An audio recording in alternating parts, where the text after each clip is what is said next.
jadi tidak ada yang tidak mungkin, semuanya masih dinamis. Ya, Termasuk juga iya. soal ya publik tuh tengah menanti ya saat ini apakah betul akan ada rencana pertemuan Bu Mega dan juga Pak Prabowo itu yang kemudian dinanti-nantikan begitu. Kalau menurut Ya, Mas tapi Habibur Rahman, begini Mbak ya? Adisti, tapi begini, kalau seandainya ini kan kita menduga-duga kan Hmm, begitu ya, hmm, seandainya misalnya kan ini kan pergantian kepemimpinan kan dari Bapak Presiden Joko Widodo tentu kepada generasi yang lebih muda kan begitu ya, hmm. artinya itulah namanya keberlanjutan. Tetapi tentu dikawal oleh generasi yang memang sudah sangat seperti pada waktu Bapak Presiden Joko Widodo bersama Kiai Haji Ma'ruf Amin. Apa itu tidak mungkin? Boleh-boleh saja. Nah, Nggak boleh. apalagi itu last minute waktu itu ya. Clue-nya itu ada tuh. Iya, apalagi itu last minute. Nah, Mas Habibur Rahman ini menanggapinya seperti apa? Publik menanti sekali ada pertemuan Bu Mega dan juga Pak Prabowo. Kalau dari Gerindra sendiri, sudah adakah komunikasi ke arah sana? Ya, sejujurnya tidak ada hambatan psikologis ya kami dengan PDI Perjuangan. Kita tahu bahwa bagi Gerindra ya PDI Perjuangan itu kan cinta pertama. Ya. Kita 2009 partai yang betul. baru lahir ya, baru setahun kita berpasangan dan hasilnya nggak terlalu jelek ya, cukup bagus. Kita runner up ya. Lalu di 2014 kami pun punya karya bersama, itu pasangan Jokowi Ahok ya, kita bisa menang di Pilgub DKI di 2012. Artinya sejarah hubungan kami dengan PDIP itu bagus sekali, nggak ada hambatan psikologis. Cuma memang dalam politik itu kan bukan sekedar persoalan ideologis ya. Saya beberapa kesempatan mengatakan secara ideologis kami memiliki kemiripan. Bahkan dapat dikatakan PDI dengan Gerindra itu sama. Konstruksi ideologisnya itu paling mirip di antara partai-partai parlemen yang ada sekarang. Ya. Tetapi dalam politik itu kan bukan hanya ideologi, tapi juga soal politiknya. Ya. Politik dan lebih lagi keturunan politik secara taktisnya. Politik mungkin sama, kami tetap sama dengan PDI, dan frekuensi yang sama dengan PDI Perjuangan, yaitu sama-sama menganggap pemerintahan saat ini bagus dan harus dilanjutkan segala kebijakannya. Tetapi secara teknis kami ada di dua posisi yang berbeda. Kami sudah ditetapkan Pak Prabowo oleh Rapimnas Partai Gerindra sebagai capres, dan kemudian penetapan ini juga diikuti oleh dukungan dari partai-partai politik, Golkar, ya, kemudian PAN, PBB, ada juga ya beberapa partai lain. Ya, jadi dengan demikian ya, terakhir Partai Demokrat ya, dengan demikian saya pikir justru ini kondisi yang bagus ya.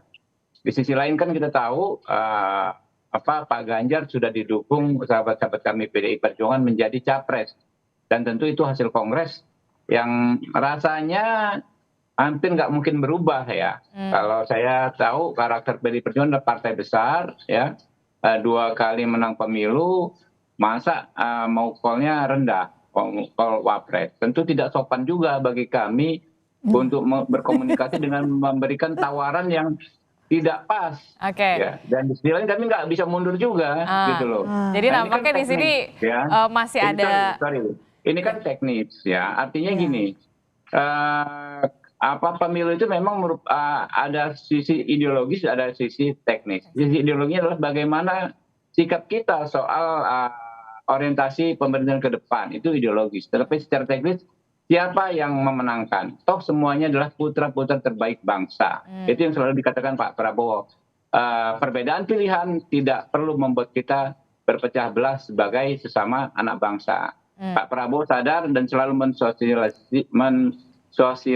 mensosialisasikan kepada kader-kadernya atau bahkan kepada publik bahwa pasti apa yang ada di kepala Pak Ganjar, apa yang ada di kepala Pak Anies Baswedan bahkan adalah merah putih, adalah hal-hal yang terbaik untuk bangsa ini. Jadi ya kan, jadi yang positifnya ya dari situasi ini adalah bahwa kita nggak akan ada ketemu lagi yang namanya politik gontok-gontokan, ya, politik saling menyerang, ya, politik perpecahan yang antagonis. Tentu kita akan menjalani dengan suasana yang guyup rukun. Karena dua leader di survei setidaknya ya, Pak Prabowo dan Pak Ganjar kan bergantian memimpin survei ya. Dan yang di bawahnya mohon maaf agak ketinggalan lah ya. Nah, itu dalam frekuensi yang sama.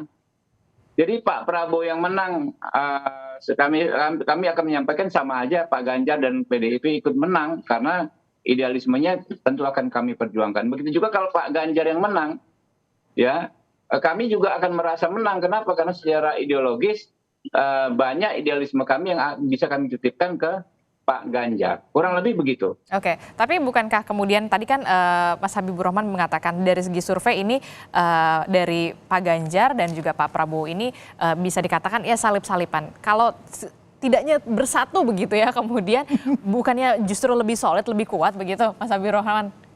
Ya kan ada banyak hal ya,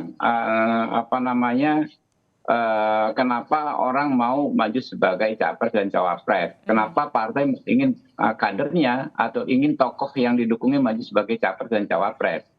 Banyak misalnya ya soal kotel efek dan lain sebagainya untuk menyelamatkan sisi legislatif beberapa partai tersebut. Nah, itu juga nggak bisa kita abaikan karena membangun dan mempertahankan partai juga salah satu tugas politik yang penting. Oke, kita ke Bu Lely. Bu Lely, kalau melihat tadi komunikasi antara Bang Eriko, kemudian ada Mas Habibur Rahman, ini sama-sama sepertinya masih kekeh begitu ya, capres dua-duanya baik itu Pak Prabowo dan juga Pak Ganjar. Tapi kalau melihat komunikasi politik yang dikatakan Mbak Puan, kemudian Mas Ganjar yang mengatakan ada kemungkinan untuk bertemu Bu Mega dan juga Pak Prabowo. Apa yang dilihat dari Prof. Lely? Sebenarnya kalau tadi Disti menyimak narasi keduanya, justru sangat cair ya, sangat cair. Justru clue-clue diberikan bahwa sejatinya mereka itu siap berkoalisi.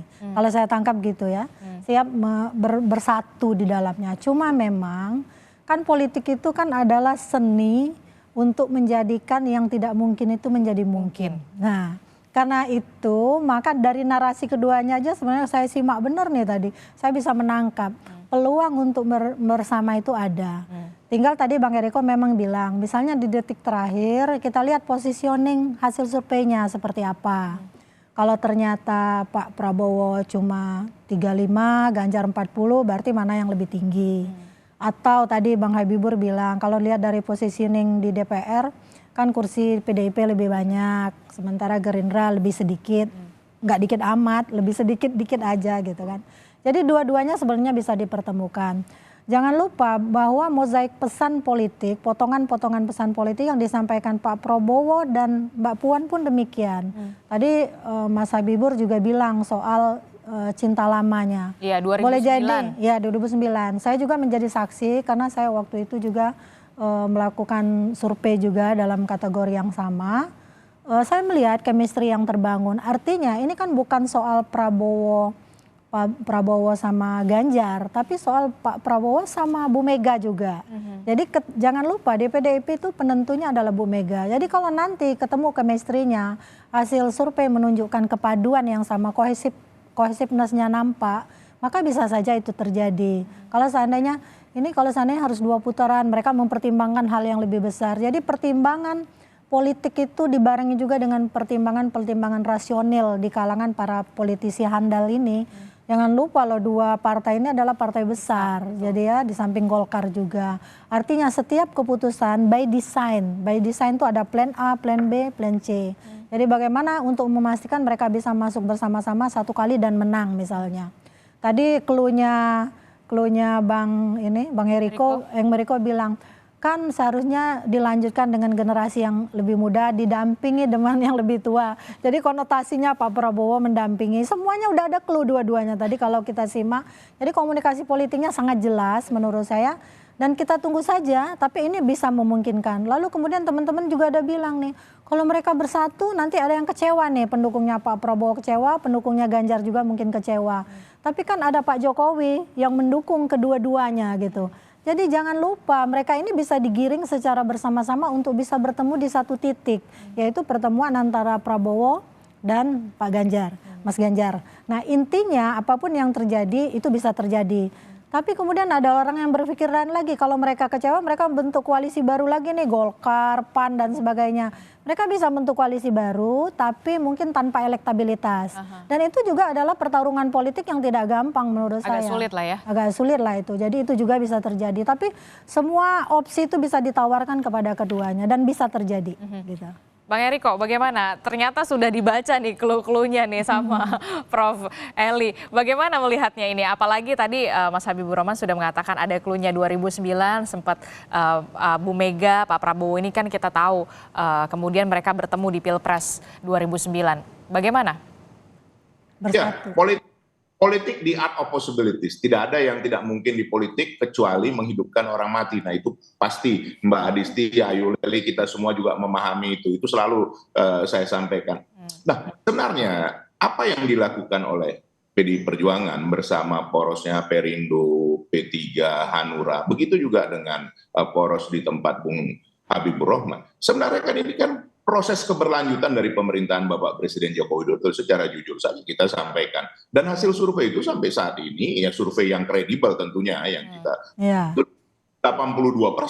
itu tidak main-main. Saya rasa dalam sejarah dunia juga yang tertinggi itu. Dan saya yakin Adinda saya Habibur Rahman juga sepakat dalam hal itu. Nah, apakah kami sudah maksimalkan? Belum. Kalau kita lihat ada yang sampai 40% kan begitu. Nah, kita lihatlah dalam 1-2 minggu ini. Misalnya ini kita menduga-duga. Saya sebenarnya kurang suka menduga-duga ya Ayu Leli, walaupun nama saya Riko Sotarduga.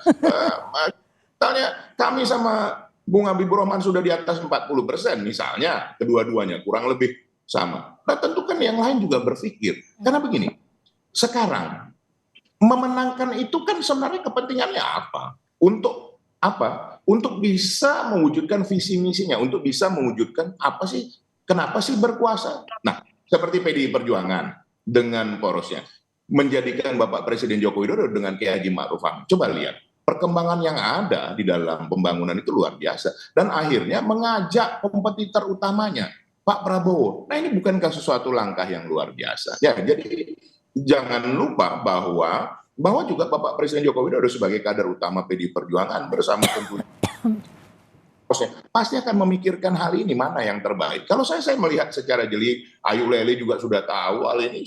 Ini sebenarnya kan ke arah sana. Tetapi jujur ini saya sampaikan di depan seluruh pemirsa yang ada. Kita memang tidak bisa memaksakan karena masing-masing tentu mempunyai keinginan, mempunyai katakanlah kapasitas yang memang sulit untuk dipertemukan. Itu juga harus saya sampaikan secara jujur. Tapi bukan berarti tidak mau, bukan berarti tidak bisa. Mungkin. Nah, kalau dilihat tadi Bung Habibur Rahman sudah sampaikan itu hasil Rapimnas di Gerindra. Kalau di PDI Perjuangan Kongres itu institusi tertinggi dan dalam komunikasi selalu Ibu Mega sampaikan konsistensinya dan poros Gerindra juga poros Pak Prabowo menyadarin hal seperti itu. Jadi ini ya tinggal hanya sebenarnya pembicaraan, ya biarlah beliau-beliau nanti yang menentukan itu. Itu clue lagi itu. Oke, tadi Prof. Leli bilang clue lagi tuh ya kan?